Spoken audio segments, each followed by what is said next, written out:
Hey man, how you doing? Good. Hey, why is your chair nicer than mine? Yeah, because the boss likes me more. All right. Anyway, my name is Loa, and this is Irfan? and we are with Just Talking Tactical. And today, if you can see, we've got a lineup of flashlights here. And that should be a dead giveaway about what we're going to be discussing about today. All right. So first and foremost, why should we carry a flashlight? In whatever setting that you're in, we find that flashlight is super crucial. Irfan, why would you carry a flashlight in an urban setting? Well, first things first, we live in a world where 50% of our lives is in the dark. Oh yeah, that's right? true. So Yeah, it's called night, guys. it's called night, right? So in certain areas where we walk, especially in the urban setting, you'll find places that are not lit, you know, and these places may have like broken glass. You don't want to step on broken glass, or you want to see in alleyways if there's like a shady character. Oh yeah, totally. Yeah, you want to be able to know where you're walking into before you actually get yourself into trouble. So one of the things, like people come to me and they want to buy a knife, and the first thing we always do is we always ask like, what is the purpose of the knife to you? What are you going to use it for?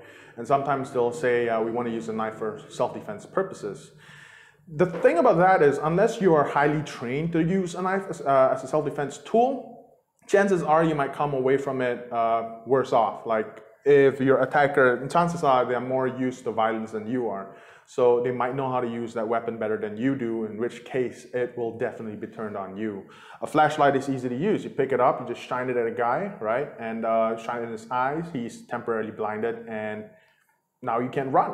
You know, you can train yourself to resist pain, which is why tasers and pepper sprays might not work as well. You can train yourself to resist pain. I'm sure there are some cases where people get tear gas, right? Right. And they can still function to a certain degree, even if your eyes are a little bit blurry, but you can still see a target. But if you get blinded, you cannot resist getting blinded. You can't practice by staring at the sun for an hour, hoping that you are more resistant to getting blinded by light. Yeah, you just get blinded. Yeah, and on top of all that, there's a legality issue here. Oh, totally. If you have a knife on you and you're using it for self-defense, it's not legal here. Well, in Malaysia at least. At least in Malaysia, it's not. In Malaysia, it doesn't matter what length of knife you carry. If you're carrying it for the purpose of using it as a self-defense tool, i.e. a weapon, you are automatically classified as breaking the law. Okay? So don't carry a knife around for that reason. Tasers are straight up illegal. Two problems with tasers. First of all, they are straight up illegal. The second one is either the quality of the taser that you're going to get, like the ones in the flashlights with the electrodes over there, and then you press it and you go up to the guy and you jam it in his whatever. Illegal. Super illegal. Yeah, but even if it was legal, like the quality of that kind of taser, generally to come from China, it's probably going to be pretty bad. And if you wanted to get like the taser guns that they use, like you see some videos of cops in the States, right, where they have the taser gun, pull the trigger, fires these two barbs connected to a wire, and electrocutes the guy, right? First of all, it's going to be really expensive. Okay, you're going to need a license for that in Malaysia. And the third part is, if you watch these videos as well, sometimes you'll find that these barbs actually don't penetrate the clothing well, they don't make contact with the body, and they don't work. Right, so heavy clothing kind of blocks electrodes. Yeah. Right, so if you have like the type that you need to actually have contact with the guy, and you need to tase him with contact to the skin, most of the time you're not going to aim for his arm, right? You're going to aim for his body. Yeah. Right? So if he's wearing heavy clothing like a jacket, it's not going to have any effect on him. Yeah, like a motorcycle jacket. And that's actually quite common in Malaysia, for them to wear a motorcycle jacket, because it rains here a lot and it's going to be quite thick. Another problem with using taser, the up close and personal ones, is that you have to get up close and personal. If you're in an altercation, what you want to do is you want to put some distance in between you and your attacker. So by using a tool like that, or even a knife, it means you have to get really close to your attacker, which is something you don't want to do. Flashlight is something that you can actually stay away from, like you can put some distance in between you and your attacker and shine them in the lights and it'll work. Pepper sprays, I really don't like, because they're quite subject to wind. If wind is blowing in your direction and you spray it, it would probably be blowing back to you. Kind of like, there's a video you showed me in Hong Kong where they threw the tear gas and it went back to the cops. Yeah, so the cops kind of shot some tear gas into protesters, and because it was towards they were against the downwind. wind. They were downwind. The cops were downwind, so the wind actually carried the tear gas back at them. Yeah, not effective. Yeah. All right. So I know there are water-based tear gas, and I think now there's gel-based tear gas produced by Mace. They are not cheap, but they would be more effective than just like straight up powder. Yeah, and also there might actually be a like with the knives, right? There might be a legality issue on this as well. It's not black and white; it's in a gray area. But if the cops choose to side with the other guy, I'll give you a very simple example, like based on what Irfan is saying. So if let's say you think this guy is gonna attack you and he's walking up to you like real aggressive, right? And you take out your taser, you take out your pepper spray, and you use it on this individual, and you know, they get slightly injured. They can very easily turn it on you and tell the cops that you were the one who actually assaulted him. Right. But if we actually did that with a flashlight, well, there's no long-lasting effect. Right. You kind of lose your vision for about a couple minutes, and then you gain it back, and then you're back to normal. Yeah. So, like in Malaysia, another case is this: if let's say your attacker is incapacitated, all right, and it's very obvious that he is the attacker. There's evidence that he is the attacker, but you've already incapacitated him, and you caused prolonged bodily harm to him. He can actually sue you, and he could probably win that lawsuit. But I think this is the same with other countries as well. Yeah. Yeah. So if you have like incapacitated an assailant, or immobilized him, or as he's running away, you're attacking him, you are going to be charged. Yeah. I mean, if they're no longer a threat to you, then perhaps you should back off. Right. Yeah. But we're going off tangent. Yep. So let's head back to flashlights. Military use, obviously. You know, law enforcement, they need to see at night, you know, what's happening in really dodgy, shady areas. So having a good flashlight to just see through things, that's just super important. Military, I guess traditionally military would use flashlights to see at night, but nowadays they've got night vision. So they, you know, it's pretty cool, but yeah, it's hard to get night vision in Malaysia, right? That's sad.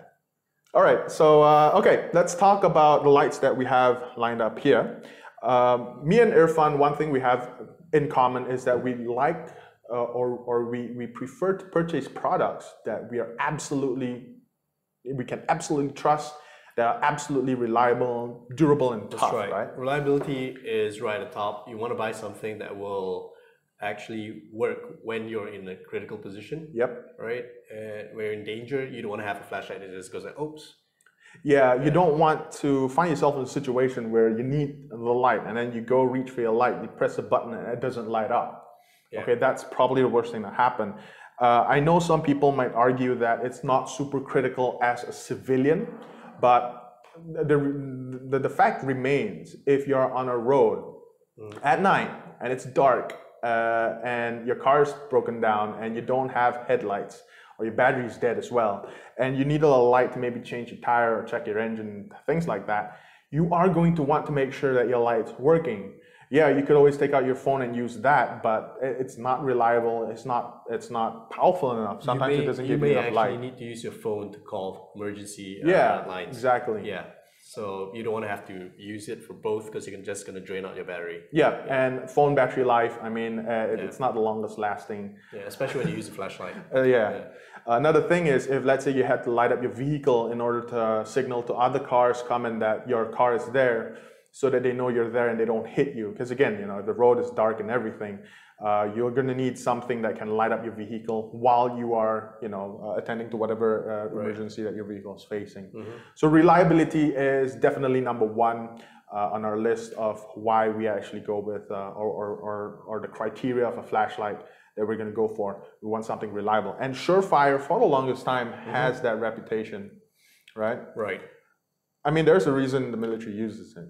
Yeah, so the US military uses Surefire lights exclusively.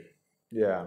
And well, not because it's just cool, but you know, definitely because of its reliability and its toughness. Right. Another thing to factor in is we hope we never have to use a light's warranty. But if you had to on a Surefire, there was a story you were telling me about a guy, That's right. Yeah, so the guy kind of bought a light 10 years back.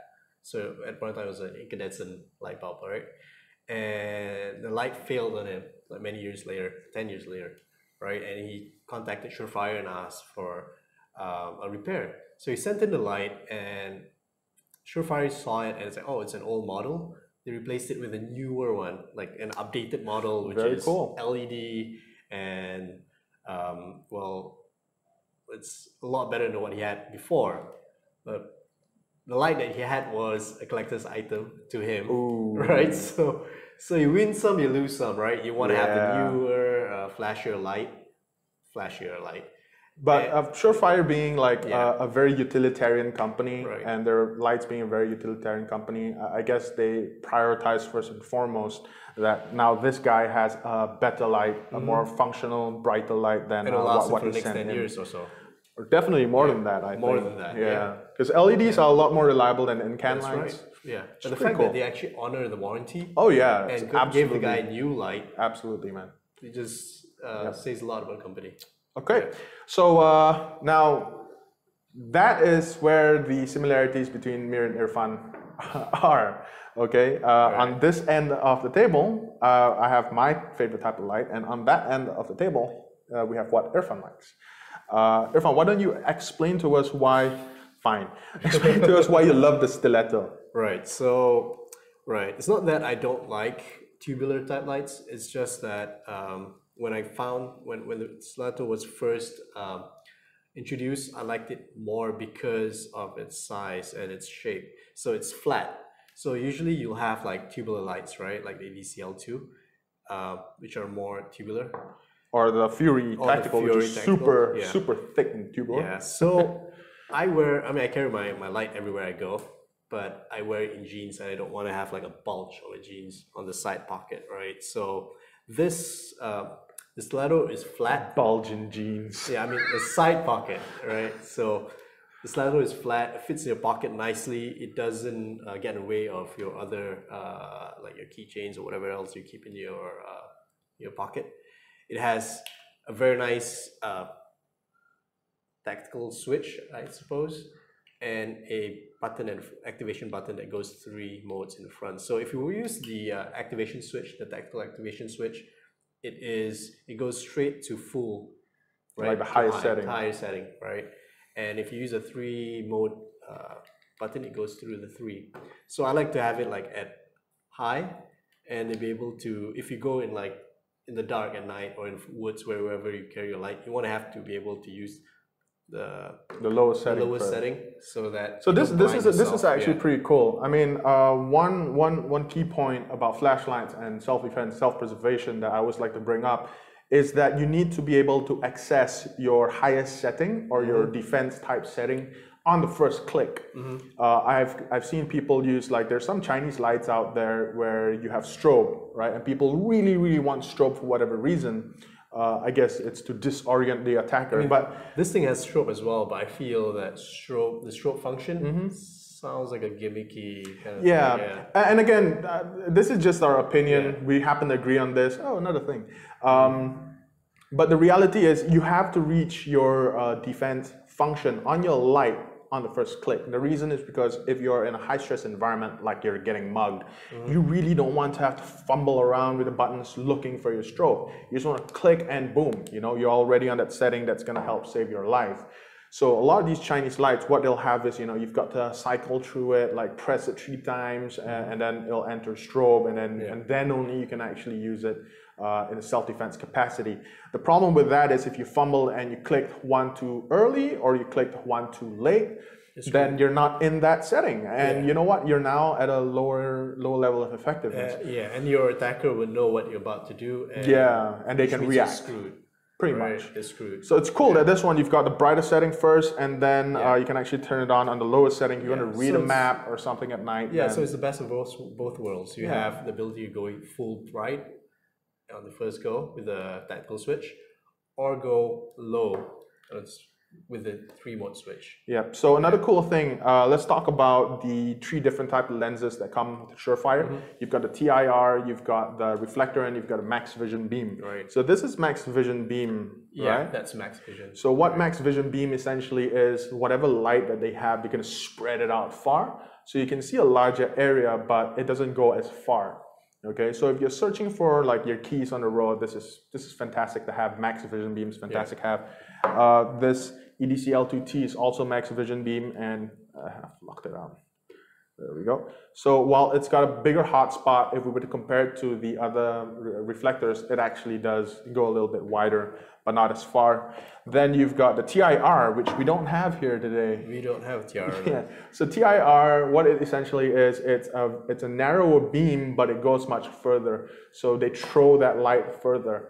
And it's great if you're trying to spot in long distance. I think they're really suitable for weapon lights as well. Yeah, so most weapon lights are going to be available with TIR lenses, mainly because you need the reach. But there have been certain weapon lights like the new XH35s, which actually come with a max vision beam. Because, like, say you're in a CQB environment, you're indoors, right? You want to check out the rooms, scan your rooms, right? You don't want to have all the beams to the front. You don't want to have that hot spot. You want to be able to identify who you're actually engaging before you actually engage them. You want to have positive ID.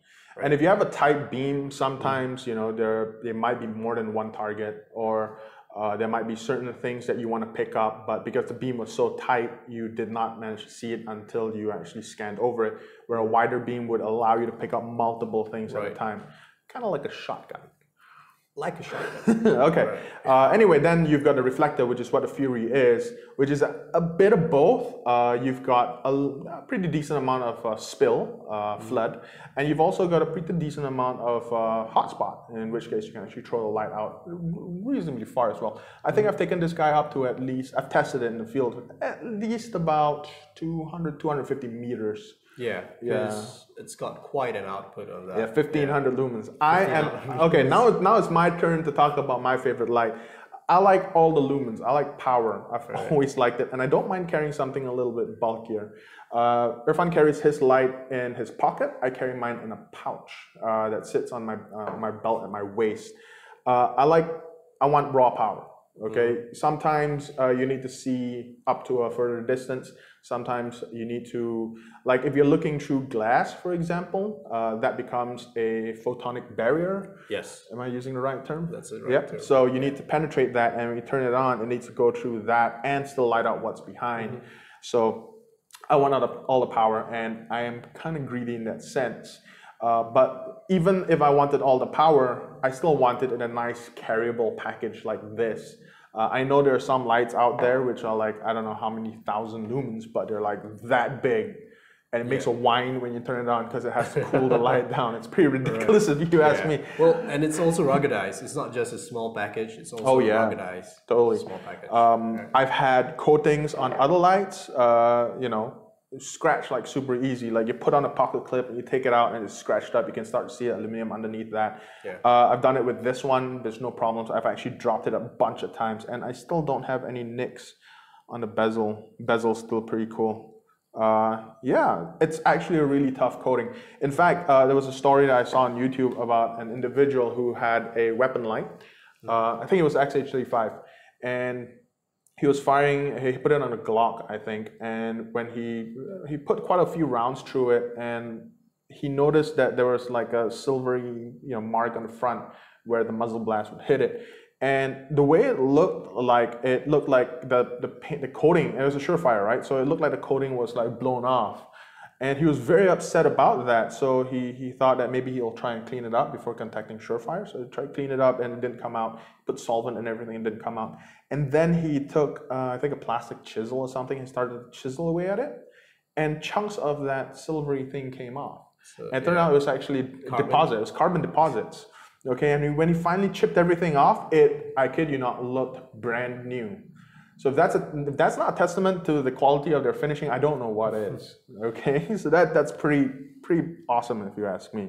So I like all the power in the light, and this is actually my first Surefire. This is the EDC L2T. Comes in at 1200 lumens. I was greedy and I still wanted something with 1500 lumens. Right. The DFT is cool in the sense that you are actually allowed, DFT stands for dual fuel tactical, and that's kind of cool because I am actually allowed to use a rechargeable battery with this. Some people don't like it, some people do. I like to always top off my power so that I know that I'm always running at full capacity. Right. Why don't you talk to us a little bit about the Firepack?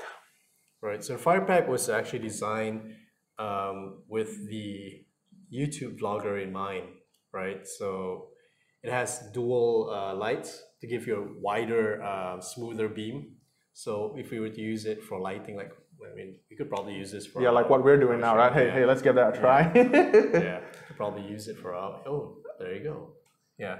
So it's a wider, smoother beam. We've had people who've put it to the bottom of a drone and used it as like a downlight for that's cool. photo shoots, right? Because you can actually control the settings on that through your Bluetooth app on your phone. Yeah, that is actually a very cool feature. What you do is you lock this up to the first one and you see the light turn on over there. Yeah. That means Bluetooth is on and you can actually connect it to your phone. Yeah. And from there, I think you have to download an app or something. You need to download the Firepack app. Yeah. And you can also connect more than one. So if you wanted like multiple ones, and you can just light it up and down. You could basically have like a video studio just on. It's pretty cool. Yeah, and you access a power bank as well. Yep. So here you've got a USB port. I've actually used this already as a power bank. It saved me because my usual power bank, I forgot to charge it up, and this was all I had. So I was like, hey, show off. Yeah. Hey, it helped me out, right? Show off. All right. So. Thank you. This is an older Fury, but what I wanted to discuss about this light was actually the IntelliBeam feature. This one's actually pretty cool because when we turn it on, you can basically set it up for two settings. So the first one is on IntelliBeam. What this does is, if you go over something, it actually dims it right down. So if we do that, you can see it dim, and now it brightens up.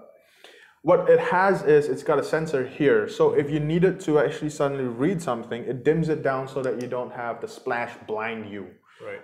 And again, maybe a law enforcement or CQB type setting as well. It's actually super useful because you want to see in distance now. And let's say you had to put your light behind a wall. It's not going to splash so much that you lose your night vision, your capability to see at night.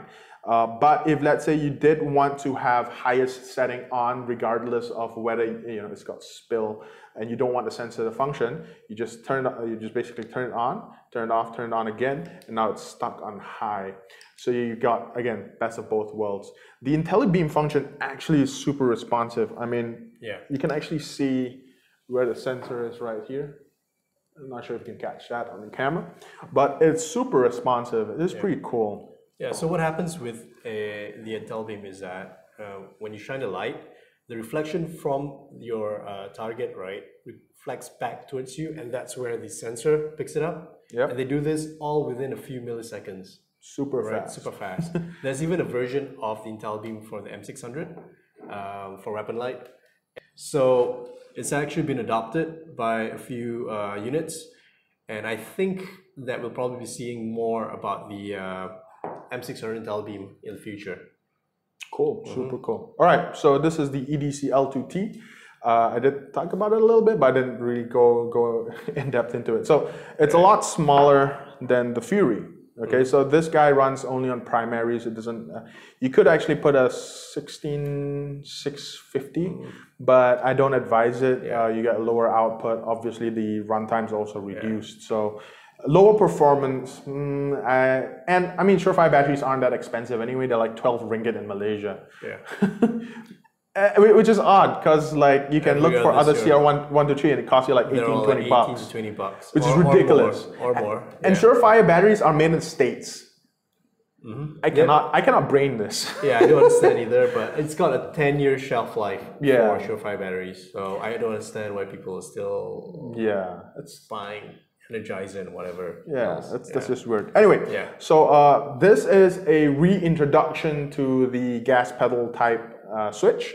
It's where you just press a little bit, you've got the low setting. I think this is like 15 lumens, 5 or 15, can't remember. 15. And if you press a little bit harder, you go to your full 1,200 lumens on flashlight. If you wanted like, because that's temporary on, the gas pedal switch. If you wanted to keep it on, you just twist it and you've got your low and twist it even more and if you've got your high. All right, and it comes with this this clip. This is very nice to have, especially since it's a little bit smaller. I can actually carry this in my pocket instead of having to keep it in a pouch. For an everyday carry setting, that's pretty cool. If you wanted something a little bit shorter, there's the EDC L1T, which is also very nice to carry around. Yeah. But yeah, I'm greedy. Yeah. So the EDC-L series is actually new for the executive line. So the E part of the executive line and the EDC-L is actually the executive series. So it goes from your old Defender series, The E2Ds, the E2Ds, yeah, the E1Ds, E1Ds, the E1Bs. So they actually fit. So if you were to take like this body, and all the surefire collectors will know this, and they call it like surefire Lego. Yeah, they can basically mix and match. Yeah, you can mix and match the like switch a Lego. and the hits. Yeah. Yeah, so that's pretty cool. If you like customization, that's the series that you actually want to head into. I'm not big on customization. I just want to pick one up that's stock. And the reason for that as well is so that if I lose this one, and I'm already very comfortable with this one, if I lose this one or I have to replace it, I can just buy one off the shelf. I don't have to do anything to it anymore, and I'm, again, good to go. All right, so I think that kind of concludes this video. Is there anything else you want to add to this? Yeah, well, I think the last thing we should add is that if you are using one of these lights, or any light in that matter, for self-defense purposes, you gotta remember that you yourself have to be switched on when you go into different environments. Make sure that you look into the environment before you step in. Don't just blindly go into places. Keep yourself. Be aware. Yeah, be aware. Right. I think the term. I know it's like really overused, but the term situational awareness, it always rings true. I mean, it's starting to become a cliche at this point, but it doesn't matter if you have like the latest gadget. But if you are not situationally aware of your environment, absolutely, you're not going to be able to defend yourself from any attacks. Like one of the things that I'm actually glad you picked that up. Forgot to bring it up actually. One of the things that I like to do, or not like to do, but I find myself subconsciously doing is as I'm walking on the street or if I'm just standing around and people are passing by, I always look at people's hands. Right? I always look at their hands to see what's in their hands. If their hands are in the pockets, I'll actually just keep looking at their hands to see if they pull it out. And if they pull out their hands and they're holding something that could be a threat, then I've got that few milliseconds of additional reaction time, which could be the difference between you losing your life or you losing that fight or winning it. So I would stare at their hands, and sometimes they never pull their hands out until they've even passed me. So this guy will be walking up. He'll have his pants maybe in his hoodie pocket or his pant pocket, and he'll be walking past, and I'll just keep looking at his hands, and I'll look to the back, still looking at his hands until he's a safe distance away. And it's actually happened a few times when my friends notice me doing that, and they'll think that I'm checking that guy's butt out. Right. I'm not. You probably are. I'm not. You probably were. Looking at his hands. You probably was. Doesn't sound any better than looking at some guy's butt, but the reality is... He was checking butt. Shut up. He was. I wasn't. Anyway, the reality is always be aware, look at what could potentially be a threat. Don't think everyone's out to get you, because you'll burn yourself out that way. Don't make yourself look like you're paranoid, right? Yeah. Remain cool, right? I mean, if you look like you're paranoid, the cops are going to pick up on you're probably the one pick you up on it. Yeah. All right. But you should also know when to be on a higher level of alertness. Like when I go to a market that I'm not very familiar with, a lot of people and everything, right? I want to make sure that my things aren't easily pickpocketed. That's right. But I do increase my level of awareness or of alertness by probably a notch than compared when I'm at home. But like we said, since we live in the world where 50% of the time is dark, when it goes dark, that's when your danger level actually increases, because people can hide in the dark. Oh yeah. So. A little bit of a story. I actually got my wife a flashlight, a smaller one, and a few days after I gave it to her, it flooded in the city. So Malaysia, Kuala Lumpur is actually very famous for one thing that's getting flooded yesterday. So because of that, the power lines were out, and the walkway that she normally takes, and for some reason her boss kept her back a bit quite late, and I wasn't off work yet, so I couldn't go pick her up. So she had to walk through that dark walkway, the dark alleyway. And she felt a little bit uneasy, but at that point she remembered that she had a flashlight which I passed to her, and she lit up the entire hallway. Right. Now, if any bad guy is observing, because as a bad guy, you know, you're gonna observe, look for target, identify a target, find that the target's easy to attack, and then only attack. Right? They don't do things super random like we hope or we think. So by lighting up the entire hallway and showing people around her that she is aware of her situation, that immediately makes her a hard target. Right. So yeah, she got back safe. Yeah, which is a good point. All you guys who are actually watching this video and you guys have your own flashlights, don't be selfish. Get one for your wife or your girlfriend. Totally. Right. And train them how to use it. Or get one for your boyfriend if you're a girl watching, a lady watching this show. Or if you swing that way. Yeah. Yeah. But or you could be like me. I actually got one for all my family members, like my dad, my sister, my mother, my wife, even a couple of good, really close and good friends. Already have a flashlight. Yeah. Get them a good flashlight, something that lasts. Something reliable. Something reliable. Yeah. Yeah. Yeah. I think that's about it. That's about it. All right. So thank you guys for watching. Stay tuned for future projects. We're definitely going to come out with more videos. And yeah, y'all stay safe out there. See you guys. Bye.